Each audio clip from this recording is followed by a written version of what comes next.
You're told the Templars left behind everything: their victories, their failures, their grand masters, their charters, their crimes, their triumphs, all meticulously recorded, all dutifully preserved, and yet tucked inside a sealed papal document, you find a whisper of something that should not exist, a hidden chain of command. Men with no titles, no vows, no battlefield legends, no presence in any chronicle. Men who shaped decisions from behind a curtain no historian ever noticed. If the order already terrified kings and popes with what it revealed, imagine the danger of what it concealed. So breathe for a moment. Let the shock settle the way dust settles after a door slams shut in an abandoned hall. The urgency softens, and the tone grows slower, calmer, as if inviting you to step deeper into a quiet room where secrets prefer to speak in low voices. Picture a candlelit archive, the kind that feels much too silent for your own footsteps. Shelves lean under the weight of centuries, yet what draws your attention isn't what's present, but what's missing. You trace your fingers along brittle parchment that should list every Templar commander across Europe. Instead, you find gaps, blank spaces that feel deliberate. You sense how absence can be louder than evidence, how missing names can echo across time with a strange gravity. Historians tend to chase what they can see, but you're standing at the threshold of a story built from everything they couldn't. Redacted ledgers, vanished roles, stray references to men who move like ghosts through correspondence. It is almost comedic. If ghosts filed paperwork, they'd probably do it more consistently. But here the contradictions feel too sharp to ignore. These weren't accidents. These were erasures. As the air cools, you ease into the rhythm of this investigation, knowing that every clue you'll encounter from this moment on will be subtle, fragile, or intentionally hidden. You're not here to dramatize the order or to resurrect old rumors. You're here to trace the silhouettes of the men who commanded without ever being named, whose influence shaped the order's fate yet never appeared on any scroll. Before we venture further into the shadows, take a moment to subscribe so you never miss a secret that history has tried to forget. You start not with a scream, but with a hush, an eerie absence, a kind of silence that doesn't feel like nothing, but rather like something deliberately stripped away. The Templars were infamous for their meticulous record-keeping. Every commandery logged inventories. Every knight's induction was documented. Every order mission blessing and burial was filed, copied, and stored across Europe. Their archive habits were not just bureaucratic, they were a manifestation of spiritual discipline. To serve the divine, they believed, was to keep accounts with precision. Yet in the vast cathedrals of parchment, they left behind something is missing. Or more accurately, someone. You pull records from Provence and Rouen.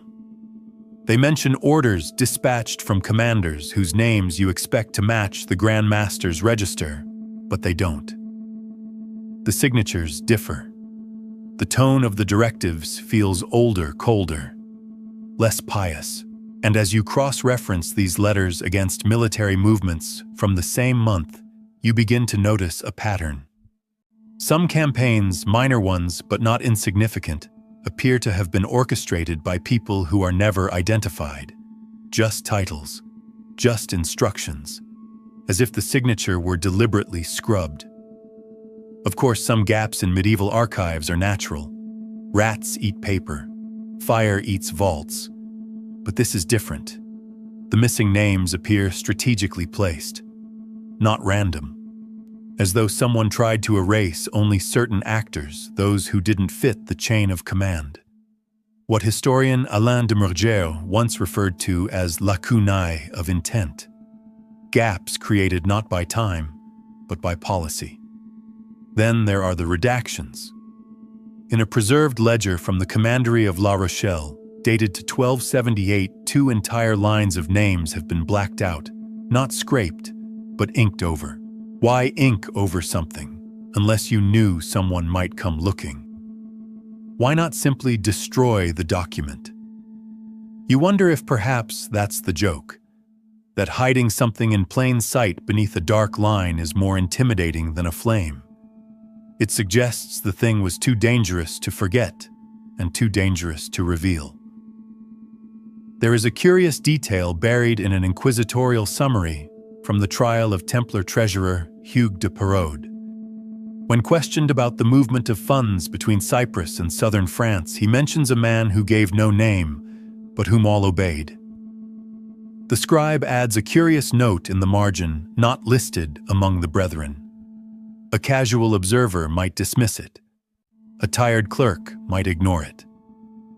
But you're not here to read with tired eyes. You're here to follow the fingerprints even when the hands are invisible. What emerges isn't proof yet, but a scent, a presence beneath the official flow. Like a current running against the surface stream, these men, whoever they were, didn't sign their names to documents. They directed others who did. Their footprints are indirect detectable only through the bends they left in otherwise straight lines, like a branch pressed under silk. Scholars have long debated the reasons behind these redactions. Some argue they were acts of humility, anonymous benefactors or non-knightly patrons preferring secrecy. Others lean into the practical covert agents perhaps embedded in diplomatic affairs, too sensitive to risk exposure. Still others whisper about heretical branches, internal reformers, or foreign advisors not officially inducted. But none of these theories fully explain the precision of the deletions. One historian, writing anonymously in the margins of a now-lost letter housed in the British Museum, posed the question more bluntly. What if the order obeyed not one chain of command, but two? That line never made it into formal publication, but it was copied. Quietly. You find it again in a Portuguese codex scrawled in faded ink beside a Templar oath, almost like someone wanted it preserved but never spoken aloud. And this perhaps is the true beginning. Not a discovery, but an absence that refuses to remain quiet. You start to ask yourself unsettling questions. If the names are missing across several continents, was it a coincidence? Or was it a design? Were these men deliberately left out of history